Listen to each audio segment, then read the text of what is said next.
Hi guys. It's Monday, which is awesome. Today I want to talk about intention setting.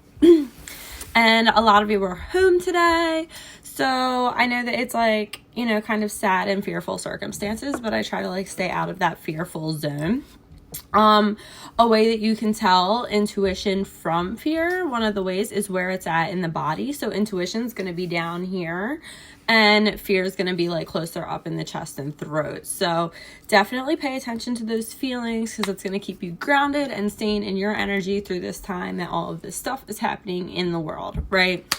Gonna take a drink of my coffee and then I'm gonna get into intention because I love this topic, and anyone that I've talked to, all of my clients know how crazy I am about setting intention, and I'm gonna tell you why. So, intention. The way that manifestation works is you have to match the vibrational frequency, which we've talked about, but you also have to release it after you set the intention. You see memes all the time about you place your order and you don't keep nagging the universe for it. You just wait for it to show up because it's meant for you, things like that. Setting intention and a vision board is kind of setting an intention. It trains your subconscious to find the path of least resistance to get you what you want, right? So in the morning, I set my intention. I do it in a routine with candles. Now, so I light my candles and I have a different candle for each intention that I want to set for myself. And, the candles aren't magic. It's me with the magic, but I do spend money on intention candles. So it's labeled. So I know what candle is what. I don't know why, because I'm OCD probably, but it doesn't really matter. You're just setting your intention, right?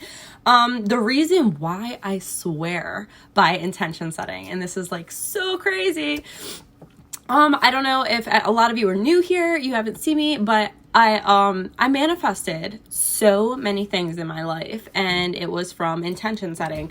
I was single for 5 years. My husband passed away, and I have 4 kids. So I was in this place, who's going to date me? Who's going to want 4 kids? This is crazy.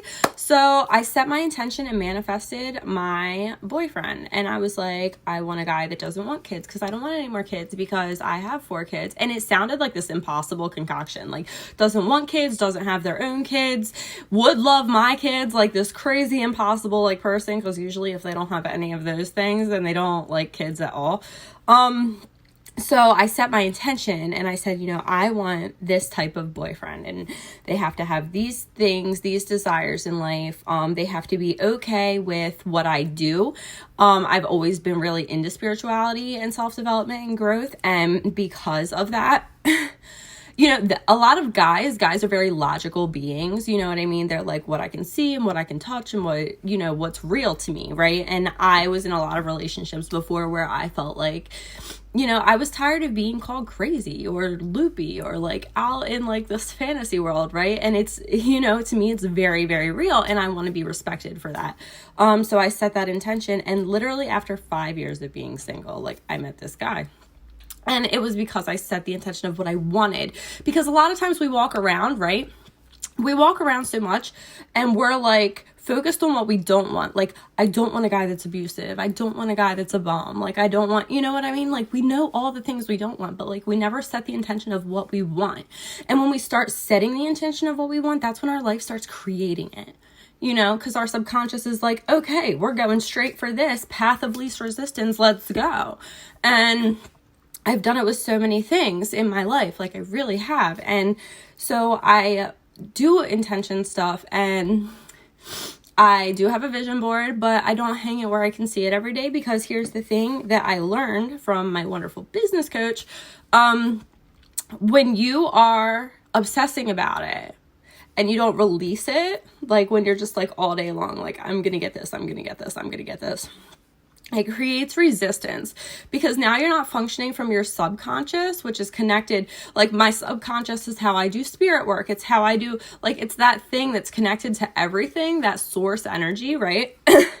And when you're obsessing about it all the time, you're no longer functioning from a subconscious level, you're functioning from a conscious level. So then your conscious takes over, and your conscious is that thing that makes all of the decisions that's not aligned with us, or like overthinks things, right? Or like gets scared and you're like, I don't know if this is the right thing, but like your subconscious and your intuition already spoke to you, and your conscious is like, no, I'm just gonna not listen and give this person a chance or whatever. So that's why it's so important to kind of release and not like obsess about it and keep it on your conscious mind all of the time. So I swear by intention setting, guys. I totally swear by it.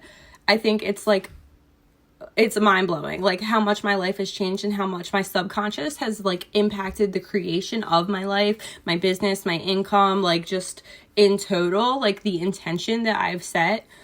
It always manifests. It always does. And it manifests a lot faster than when I was like blindly going after like, okay, well, I don't want this, and this. So like, and then you end up just trying out a bunch of more things instead of going straight for what you want.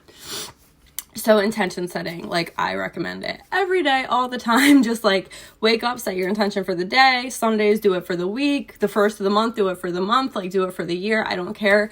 But intention setting is going to be a way to really start creating your life and how you want it to be. There was a time that I set my intention to quantum leap. I wanted to quantum leap. Like I wanted to skip levels. I wanted to go from step A to step Z really fast, right? And I actually fluently developed mediumship in 2 weeks. After that, I was setting the intention for like a month. I was like, I'm going to quantum leap. I'm going to quantum leap soon. Like I was just doing it very casually, setting the intention, like I'm going to do it. And then like the next month, I developed mediumship literally in 2 weeks. Like week 1, I was like, I mean, I did it like all day, every day. I was really devoted to developing. But like by week 2, I was like offering sessions and they were accurate as fuck. So setting your intention for anything, like I think it's a miracle. I think it's a miracle, really. It's like magic with your subconscious. Okay, so that's your Monday magic. The spirit circle is on Wednesday. It's free. You have a chance to get a spirit reading in the circle. Please sign up because it's literally free, and you come in, you can ask questions, you can ask how it works, you can ask like questions if you get a spirit message. Like you don't have to sit there and just take what's given to you. You can very well participate and learn things. And the You Are Psychic Masterclass is Friday. It's free.